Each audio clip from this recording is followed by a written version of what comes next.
Setiap pagi di sekolah ini, saya meyakini bahwa proses belajar bukan hanya tentang menguasai materi pelajaran, tetapi tentang menemukan makna di dalamnya. Sebab, pada setiap lembar buku yang dibuka, tersimpan dunia pengetahuan yang menanti untuk dipahami dan dieksplorasi. Assalamualaikum warahmatullahi wabarakatuh. Perkenalkan, saya Karatika Eka Okirianti, Guru Bahasa Indonesia SMP Negeri 19 Tegal. SMP Negeri 19 Tegal merupakan salah satu sekolah yang terus berinovasi di berbagai bidang. Salah satunya adalah bidang lingkungan hidup. Komitmen tersebut mengantarkan SMP Negeri 19 Tegal sebagai sekolah adiwiyata Provinsi Jawa Tengah tahun 2024 silam. Menurut laporan akhir kajian IPLM Indonesia tahun 2024, Indeks Pembangunan Literasi Masyarakat Kota Tegal mencapai 66,5% dengan kategori sedang. Upaya peningkatan literasi dapat dilakukan melalui pembelajaran di kelas yang berkualitas, interaktif, dan menarik, sehingga setiap proses belajar menjadi sarana efektif untuk menumbuhkan budaya literasi di kalangan siswa. Sementara itu, berdasarkan laporan Rapor Pendidikan SMP Negeri 19 Tegal tahun 2025, kualitas pembelajaran berada pada kategori sedang dengan nilai capaian 62, turun 4,15 dari tahun 2024. Kondisi ini menjadi refleksi penting bahwa peningkatan literasi harus berjalan seiring dengan peningkatan kualitas pembelajaran di kelas.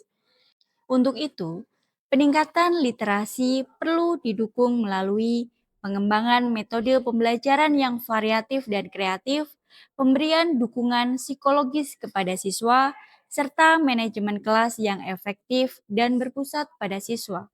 Tantangan utama dalam upaya peningkatan literasi di sekolah sekaligus peningkatan kualitas pembelajaran adalah rendahnya motivasi belajar siswa. Pandemi telah membawa perubahan signifikan termasuk dalam pola pikir dan kebiasaan belajar mereka. Banyak siswa menjadi kurang terbiasa berpikir kritis dan reflektif. Selain itu, kemajuan teknologi yang seharusnya dimanfaatkan sebagai sarana pembelajaran kerap digunakan secara tidak optimal, seperti untuk bermain game, mengikuti tren hiburan di media sosial, dan aktivitas sejenis yang kurang mendukung proses pembelajaran.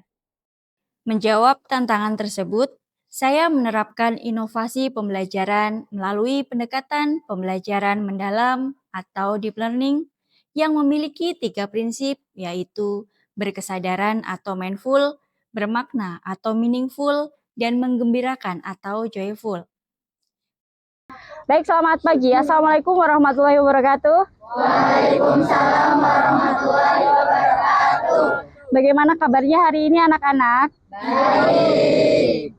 Biar pelajaran nanti yang akan kita lalui mudah, kemudian materi dapat terserap dengan sempurna, kemudian tujuan pembelajaran pada pagi hari ini dapat tercapai, mari kita berdoa dulu ya. Berdoa menurut agama dan kepercayaan masing-masing akan dipimpin oleh ketua kelas kita, Rio. Silakan. Ya, berdoa mulai.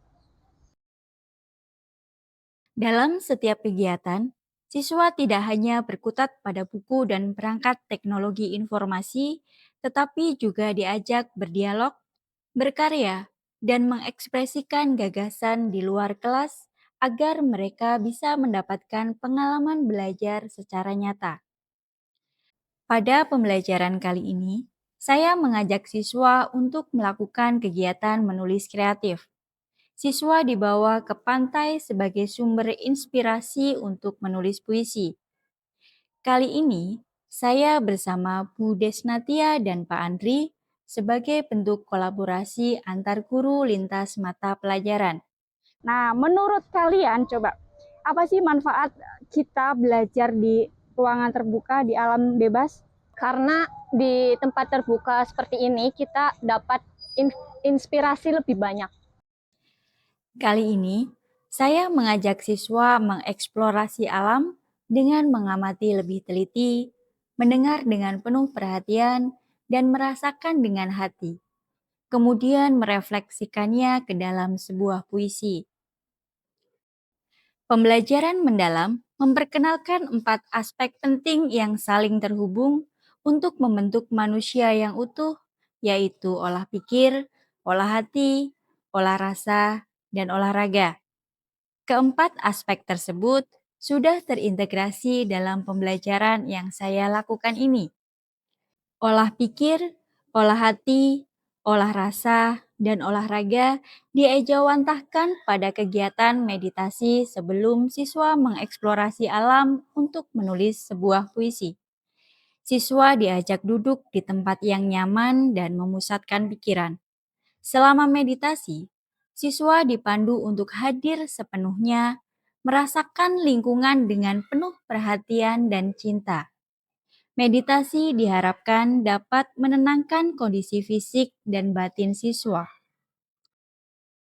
Setelah bermeditasi, siswa diajak mengeksplorasi alam dengan cara duduk di tepi pantai, memandang luasnya laut lepas, merasakan hangatnya sinar matahari, dan mendengarkan deburan ombak yang memecah keheningan. Saya, Bu Desnatia, dan Pak Andri mendampingi siswa selama proses pembelajaran berlangsung. Bagi yang memiliki keterbatasan kosakata, mereka diberi kesempatan untuk memanfaatkan kecanggihan teknologi. Mereka dapat menggunakan kecerdasan buatan sebagai alat bantu untuk mencari padanan kata, majas, atau kata kiasan yang dapat memperkaya karya tulis mereka. Setelah mencari inspirasi di tepi pantai, siswa menuliskan ide-ide mereka ke dalam bentuk puisi. Setelah selesai, mereka berkumpul kembali bersama guru untuk berbagi pengalaman dan hasil karya. Pantai alam indah. Di tepian, pasir putih membentang. Bibir laut membelai. Ombak berkejaran. Angin berbisik. Mengusap kesedihan yang membawa damai. Menyentuh jiwa dan menggetarkan hati. Nah, sebelum kita akhiri, mari kita refleksikan apa yang kita dapatkan hari ini. Bagaimana rasanya pembelajaran kita di alam terbuka ini? Intinya dengan pembelajaran di alam terbuka seperti ini bisa membuat kita lebih cepat mendapatkan inspirasi dalam membuat puisi, meningkatkan kreativitas, dan juga kita dapat merasakan pengalaman langsung di pantai alam yang indah ini. Assalamualaikum warahmatullahi wabarakatuh. Saya selaku Kepala Sekolah dari Ibu Karatika. Saya sudah melakukan supervisi terhadap beliau dalam pembelajaran yang memakai pendekatan deep learning. Didapatkan hasil setelah beliau menjalankan pembelajaran dengan pendekatan deep learning, anak-anak semakin berprogres, semakin menampakkan hasil-hasil mereka banyak menghasilkan buku-buku antologi seperti buku antologi cerpen, antologi puisi, dan juga mereka makin aktif dalam mengisi materi dalam majalah digital yang kami punya. Suatu prestasi atau suatu progres yang sangat membanggakan dengan adanya pembelajaran yang memakai pendekatan deep learning. Sukses, semangat untuk Bu Tika. Assalamualaikum warahmatullahi wabarakatuh. Pembelajaran mendalam terbukti dapat menciptakan suasana pembelajaran yang menyenangkan. Proses pembelajaran menjadi berkesadaran, bermakna, dan menggembirakan. Demikian inovasi pembelajaran yang telah saya lakukan. Terima kasih, sampai jumpa di pembelajaran berikutnya. Semoga bermanfaat.